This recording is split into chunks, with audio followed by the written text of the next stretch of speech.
क्या आपको सच में लगता है मुझे बलराज जी से मिलना चाहिए? वो अभी तक बलराज के नाम से कांप रहा था। अकरम भी उसकी घबराहट समझ गया था।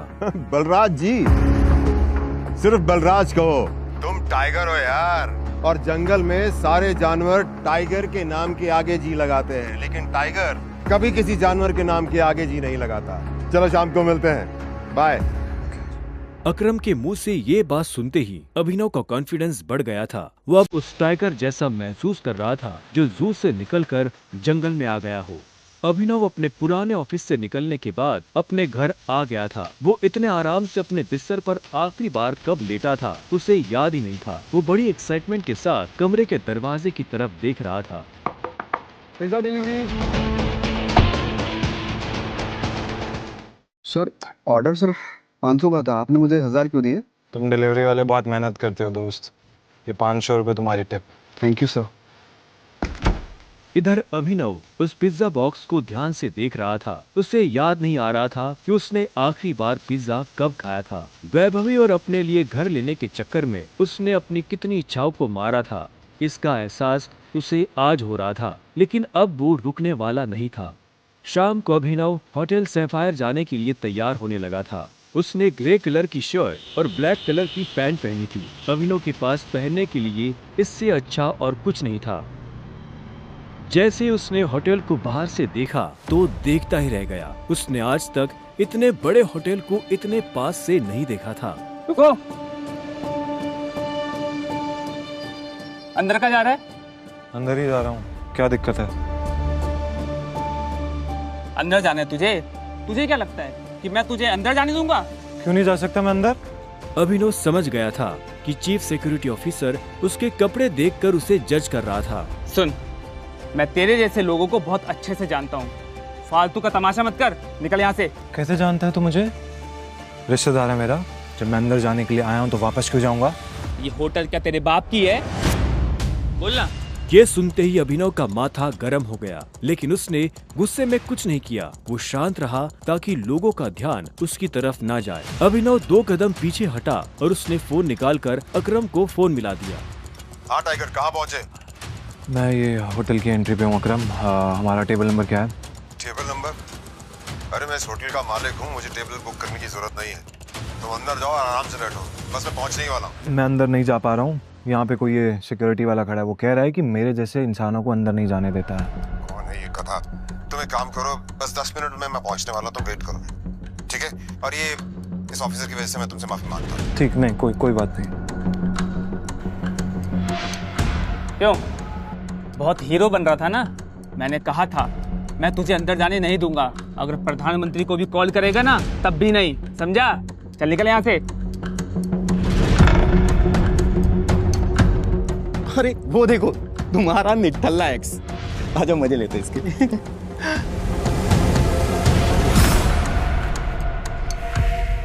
इसे मैंने अपना बॉयफ्रेंड कभी माना ही नहीं। वैसे भी मैं अपनी से छोटे लोगों से बात नहीं करती, मुंह नहीं लगती उन्हें बॉयफ्रेंड क्या बनाऊं। तुम छोटे आदमी के मुंह नहीं लगती होगी, लेकिन ये छोटा आदमी तुम्हें एक सलाह देना चाहता है। इंसान की पहचान उसकी जुबान से होती है। जुबान संभाल के बात करो, वरना किसी दिन यही जुबान तुम्हारी जान ले लेगी। वाह, क्या बात कही है। ताली बजा। Very nice. तो फिर तुमसे तुम्हारे पैर क्यों नहीं संभाले गए? यहाँ कैसे चले आए? पिए हुए हो क्या? अकरम ने बुलाया मुझे यहाँ पे। अच्छा, अरे हाँ याद आया। अकरम सर ने उस दिन कहा था तू उनके किसी ड्राइवर का बेटा है, तो यहाँ अपने बाप की जगह ड्राइवर की नौकरी मांगने आया क्या? सही है, लेकिन वो रखेंगे नहीं। तेरे जैसे गरीब को वो ड्राइवर भी नहीं रखेंगे। आए हो मतलब तुम्हें बुलाया नहीं गया? वो उठा के चले आए। भिखारी कहेंगे। आया नहीं हूँ, बुलाया मुझे, अकरम ने बुलाया।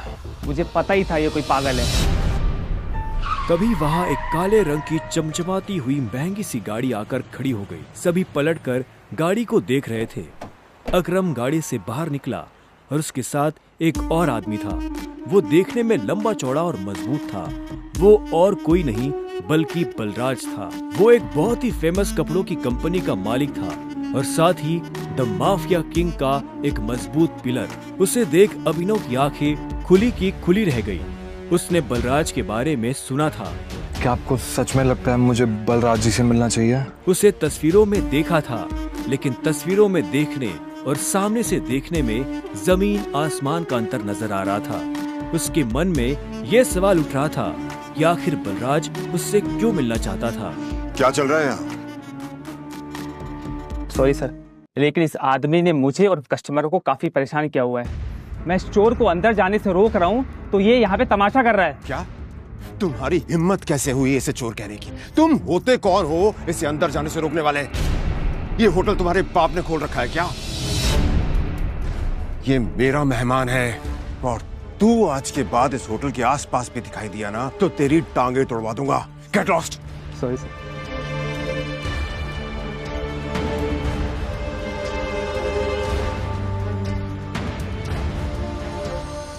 I'm sorry, tiger. इस बेवकूफ की वजह से नहीं, असल में तो छोटा आदमी का दुश्मन बना हुआ है आजकल। आओ चलो।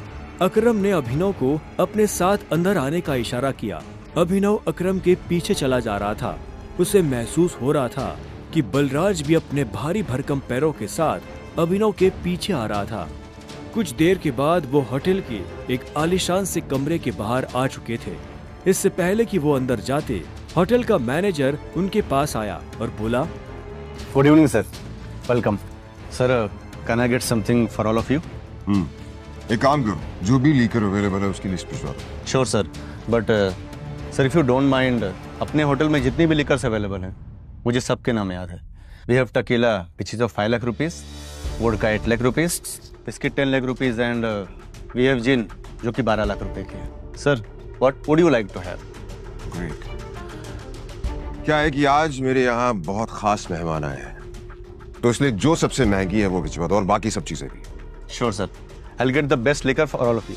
Good evening sir. Good evening sir.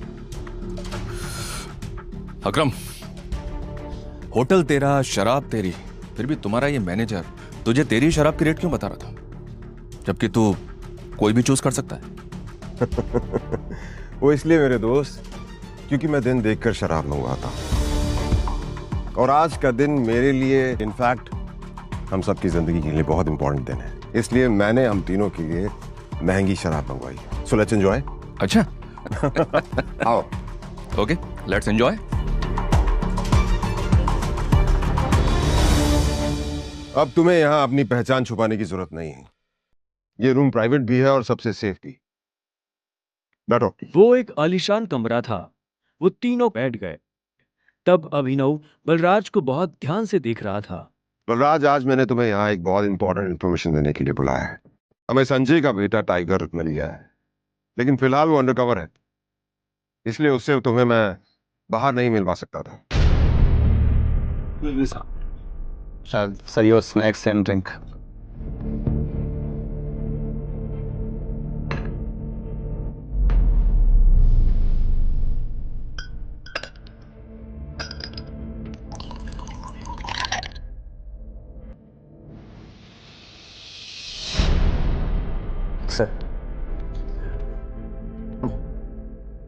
Sure. Cheers. Cheers.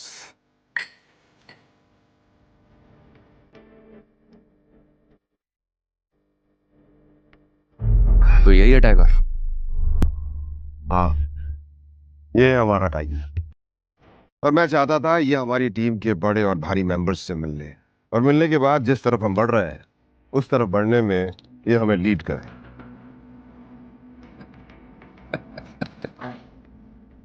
माफ करना दोस्त, पर मुझे थोड़ी हंसी आ रही। वो क्या है ना, सब कुछ तो तू ही बोल रहा है। हमारा ये टाइगर गूंगा है क्या? हाँ, बलराज, तुम्हें टाइगर के बारे में इस तरह से बात नहीं करनी चाहिए। माफ करना दोस्त, माफ करना। बोलना अच्छी लगी मुझे तुम्हारी। अच्छा,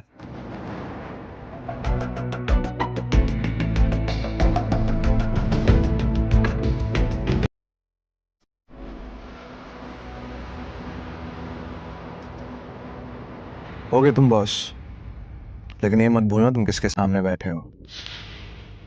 टाइगर हूं मैं। टाइगर ना ही चुप रहता है, ना ही धीरे बोलता है। टाइगर सीधा धाड़ता है।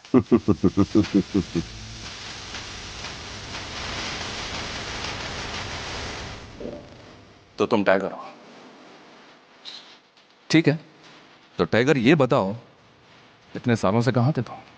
अब ऐसा तो नहीं हो सकता ना कि इतने सालों के बाद तुम हमारे सर पे आके बैठ जाओ और हम मान लेंगे कि तुम टाइगर। मजाक तो नहीं हो रहा है यहाँ? क्यों अकरम, सही कहा ना? और जिस गति की तुम बात कर रहे हो ना, उसको लिया नहीं जाता, कमाया जाता है। आई बात समझ में? अच्छे से जानता हूँ, छीनना मेरे खून में भी नहीं है। मैं इतने सालों से कहाँ गायब था, क्या कर रहा था, ये सब समझाने का तो हमारे पास टाइम नहीं है शायद। और रही बात कि मैं टाइगर हूँ या नहीं हूँ, ठीक है, तुम तरीका बताओ, साबित कर दूंगा। शाबाश, ये हुई ना बात। अकरम ने मुस्कुराते हुए अभिनव को देखा। उसकी आंखों में अभिनव के लिए गर्व की भावना झलक रही थी। उसने जितना सोचा था, अभिनव उससे भी खूंखार था, लेकिन बलराज के माथे पर शिकन बरकरार थी।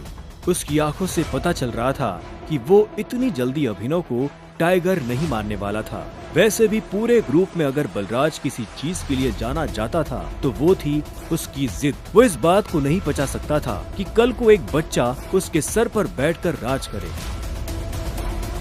सिर्फ अकरम की शाबाशी से काम नहीं चलेगा प्यारे, पर मैंने अभी एक्सेप्ट नहीं किया है कि तुम टाइगर हो।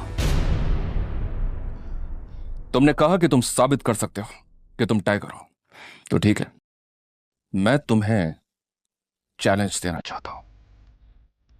ये क्या कह रहे हो तुम? Relax Akram, relax. Let's fight, लड़ते हैं। अगर तुम जीते तो हम मान लेंगे कि तुम टाइगर हो, लेकिन अगर तुम हारे तो हमसे कुछ पैसे लेना और गुड़गांव से कहीं बहुत दूर जाकर सेटल हो जाना। बलराज, क्या कह रहे हो तुम? ये सही नहीं है।